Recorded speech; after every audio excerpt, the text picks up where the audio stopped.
Welcome to Trash Talk MMA, the number one podcast for news and insight that matters in the world of mixed martial arts.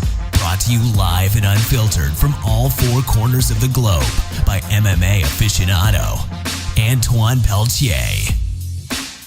Yo, welcome to the Trash Talk MMA podcast, episode 8. I'm your host, Antoine Peltier, coming to you live from Phuket, Thailand. Today's episode, we're going to talk about the results of UFC Fight Night 60 last weekend that featured a welterweight bout between Benson, Henderson, and Brandon Thatch.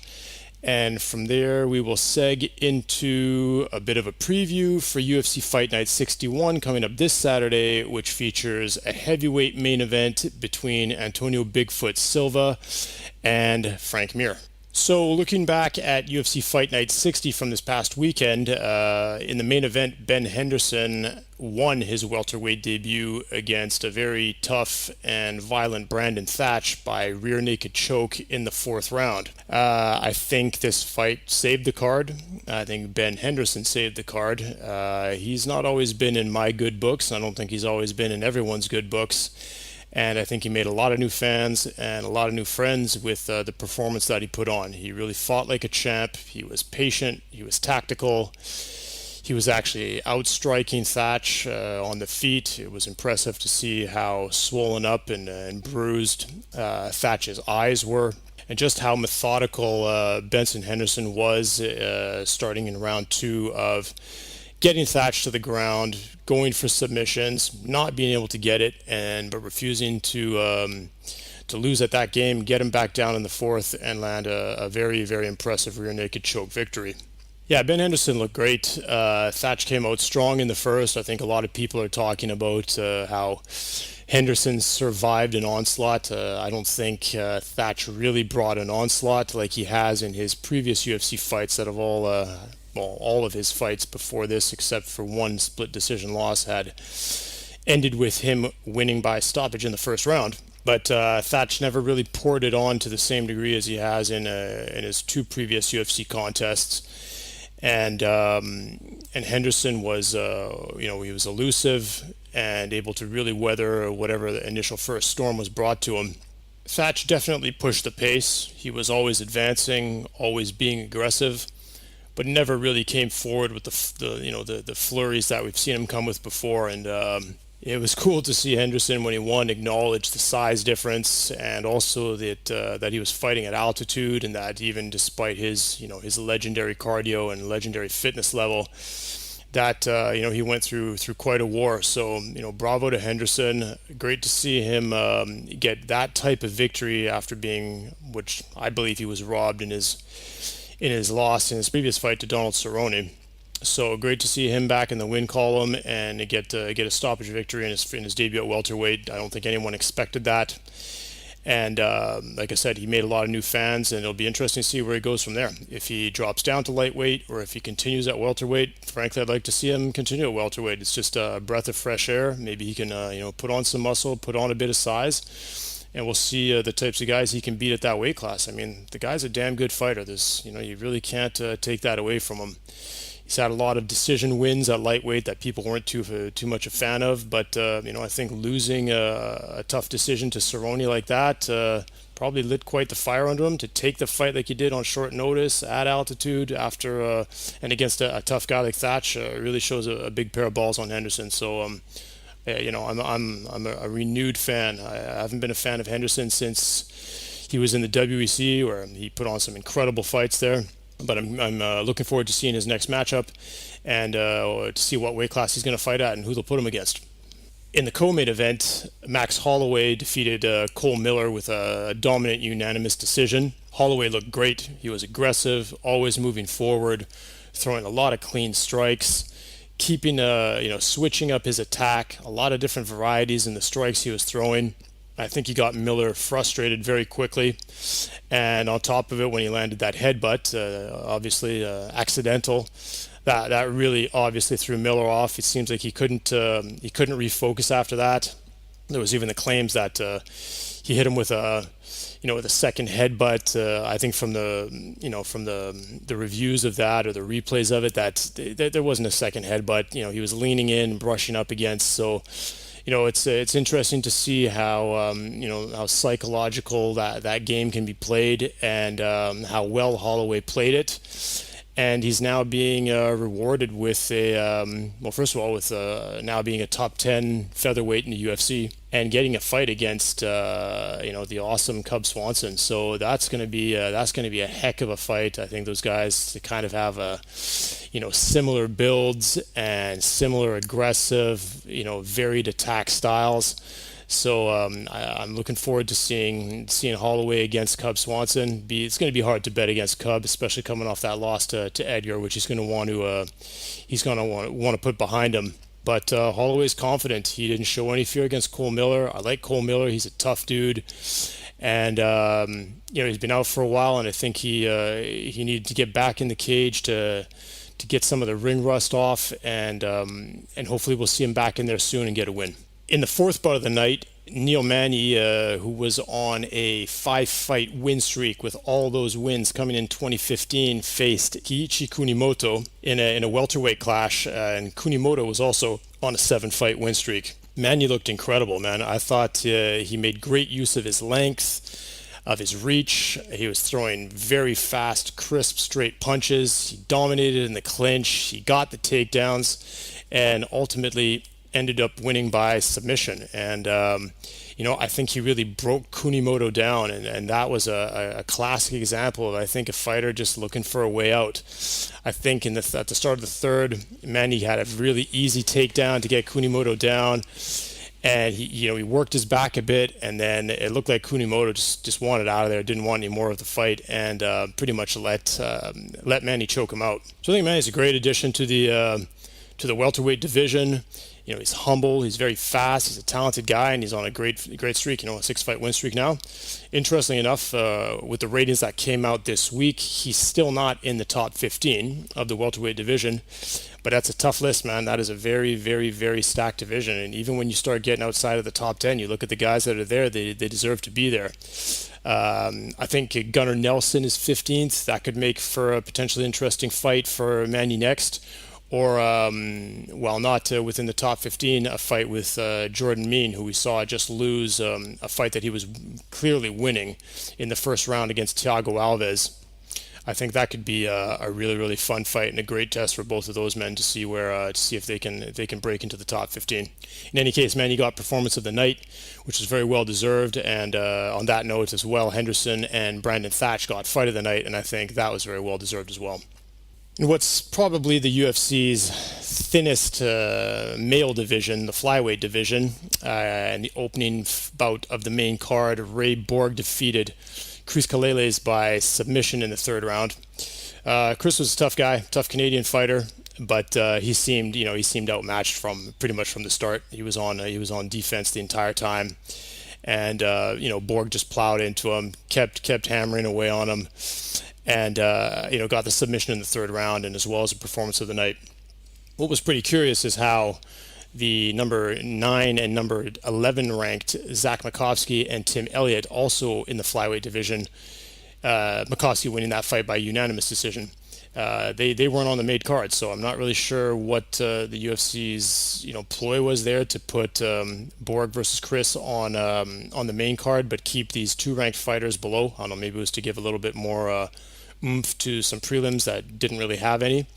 So the flyweight contenders keep coming in, but there's really nobody. Nobody's looking like they're gonna even remotely scratch the surface of the talent that Demetrius Johnson is showing as the champion in the flyweight division.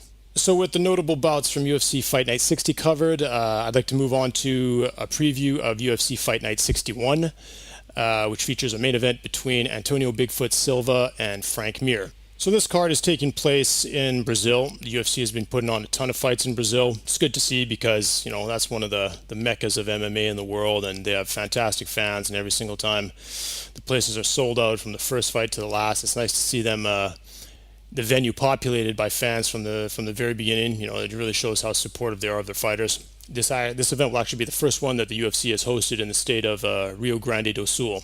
A little bit of background on the event. A light heavyweight bout between Rashad Evans and Glover Teixeira was expected to serve as the event headliner.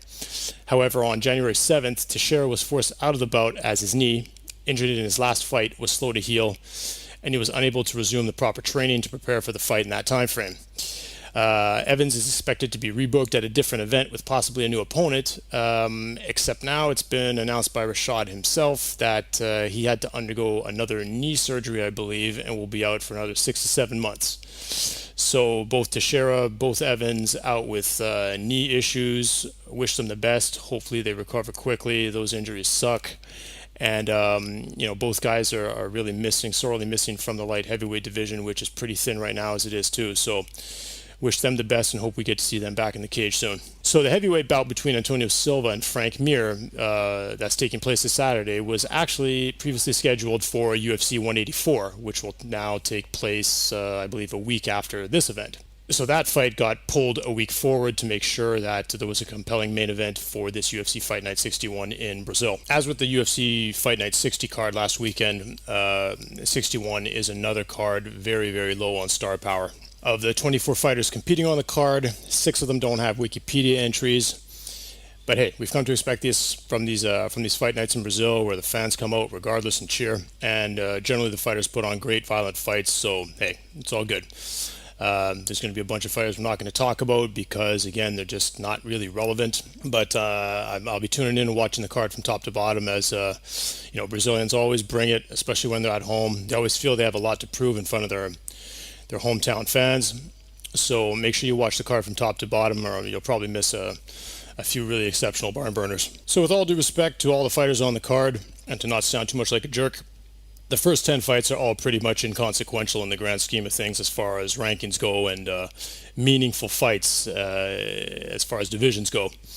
Even the hardcore MMA fans really won't recognize these fighters in the street. There's a few lower ranked fighters like Jessica Andrade and Rustam Khabilov, and also Cesar Ferreira, who won Tough Brazil, but it's all very, very thin. So I'm going to skip straight away to the co-main event, which features a lightweight fight between the number 6 rated Edson Barbosa and number 12 rated Michael Johnson. Barbosa is 15-2. His only losses were a shocking loss to Jamie Varner and a quick and somewhat shocking loss to Donald Cerrone. The loss to Cerrone is obviously not shocking unto itself. Many fighters have fallen in front of Donald, but I think everybody expected a better performance out of Barbosa. He got a bit caught. I believe he got submission pretty quickly after taking a shot. He's been quoted as saying that that's a rematch that he'd like to get, and maybe it will be if he's able to win this fight, and if Cerrone were to lose his next fight against the number 2 rated Khabib. In his last fight, Barbosa decisioned Bobby Green, who's been a very good fighter of late and always very tough. And before that, he TKO'd Evan Dunham, again, a fighter who always brings it and very difficult to finish. Barbosa's a beast. He's got incredible kicks. Right now, he's got great confidence. I love his stand-up. It's unpredictable. He's got so many varied attacks. He's great with the leg kicks. I believe he's the only fighter in the UFC to have 2 stoppages by leg kick TKO. So I think it's pretty safe to say that we'll be seeing Barbosa try to go for the KO. His opponent, Michael Johnson, is no joke either. MJ is 3-0 with a decision win over Melvin Gillard and a very dominant decision over the very tough Joe Lozon. And he landed a vicious KO over the very durable Gleison Tibau. It's very rare that you see Tibau get stopped. Michael Johnson also holds impressive wins. I think he has a KO win over Danny Castillo and a win over Tony Ferguson and Shane Roller. Again, both fighters who are no jokes. Of interesting note, Johnson hasn't fought in over a year due to being arrested for a domestic dispute charge. So it'll be interesting to see if he comes in with any ring rust. Barbosa's been quite active of late, and I think he's enjoying being active. And due to this fact, I think I'm going to pick Barbosa in this fight. I think that he's just got a tremendous amount of momentum right now. He's on a tear. He's been looking great, and he's going to be fighting at home. But Michael Johnson's no joke, and he's on a 3-fight win streak over great fighters, so it wouldn't be surprising at all to see him get a big upset. This brings us to the main event of the night, which is a heavyweight contest between the number 8 ranked Antonio Bigfoot Silva and number 13 ranked Frank Mir. Bigfoot is 2-5 in his last 7 fights and hasn't won since a monstrous KO over Overeem over 2 years ago. Unfortunately, he got smashed quickly and brutally by Arlovsky in his last fight. Before that, he had an amazing war with Mark Hunt, but then got popped for elevated levels of testosterone, and he was TKO'd by Cain Velasquez before that. So Bigfoot has definitely seen better days, but for some reason, I still feel like he shows more promise than Frank Mir coming into this matchup. Just based on his youth and the fact that he hasn't been battered in quite the same ways like Frank Mir was by Brock Lesnar or by Junior Dos Santos or by Shane Carwin. That being said, Bigfoot has been through some serious wars of late. That fight with Mark Hunt was something insane, and his losses to Cain weren't pretty to watch either. His opponent, Frank Mir, is 0-4. So, I think this is the first time that Frank Mir has been on a 4-fight losing streak. He lost a decision to Overeem. He was TKO'd by Josh Barnett. He lost a decision to Daniel Cormier and was also TKO'd quite violently by Junior Dos Santos. Frank Mir's last win was in December of 2011 against Big Nog, and for anybody who witnessed that fight live, it certainly was an impressive win where he was the first man to have he just basically ripped Big Nog's arm out of its socket. I think he twisted it so badly in a Kimura that he said that the bones in Big Nog's arm sounded like someone was crushing a bag of potato chips. So I can imagine that that's something that probably keeps even Frank Mir himself up at night, and certainly keeps Big Nog up at night. So Frank Mir was quoted recently as saying his future in MMA as a fighter depends on his performance and not the result of this fight. But I don't think he truly believes that, and I don't think anyone else really believes that. Fringe top 15 fighter in the UFC heavyweight division. In my opinion, Mir has to win this fight, or he drops out of the top 15. And where does that leave him? Guys like him, they're legends. He's fought nothing but top competition. We can say what we want about him. I've often said a few sly remarks about Frank Mir. But come on, the guy's he's been around forever. He's fought everybody. He's a multiple-time champ. He holds numerous impressive records in the UFC, and we don't want to see him fighting tomato cans. Mir is either fighting top competition or not fighting at all, and I don't think he sees it really any other way. In his mind, if he believes that if he just puts on a good performance and he can keep fighting, I don't think that's going to play out that way. It's an interesting matchup, though, Frank Mir versus Bigfoot. They're both good grapplers. Mir is obviously superior on the ground, but Bigfoot's not afraid to be there. I think Mir has the better jiu-jitsu, whereas Bigfoot has the better ground and pound. I think Mir has, on the feet, better boxing, but Silva might definitely has more power and perhaps better speed with his youth. Size is always an issue for Bigfoot's opponent. The guy's just massive. He gets on top of you. It's extremely difficult to do anything about it. Just ask Fedor about that one. But Mir is extremely comfy on the ground, and he's one of the rare heavyweight fighters who's won a lot of fights off his back.